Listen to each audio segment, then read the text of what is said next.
মানিকগঞ্জ জেলায় নির্ধারিত মূল্যের চেয়ে অতিরিক্ত দামে জ্বালানি তেল বিক্রির দায়ে দুই ব্যবসা প্রতিষ্ঠানকে জরিমানা করেছে জাতীয় ভোক্তা অধিকার সংরক্ষণ অধিদপ্তর। বৃহস্পতিবার দুপুরে সদর উপজেলার বালিরটেক কাফাটিয়া এলাকায় অভিযান চালিয়ে দণ্ডাদেশ দেন অধিদপ্তরের সহকারী পরিচালক আসাদুজ্জামান রুমেল।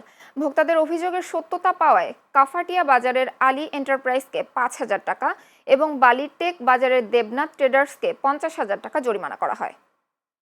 এনএসআই মানিকগঞ্জে দেওয়া তথ্যের ভিত্তিতে আজকে আমরা মানিকগঞ্জ সদর উপজেলার কয়েকটি বাজারে অভিযান চালিয়েছি।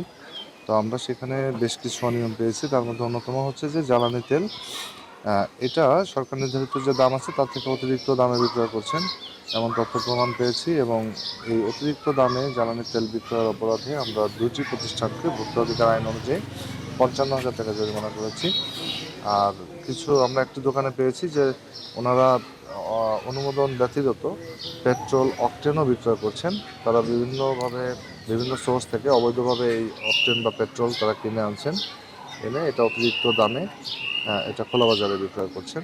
তো এরকম একটি প্রতিষ্ঠান বালির থেকে, তো তাদেরকে আমরা ভোক্তা অধিকার আইন অনুযায়ী জরিমানা করেছি এবং সতর্ক করেছি যাতে ভবিষ্যতে এটা না করেন।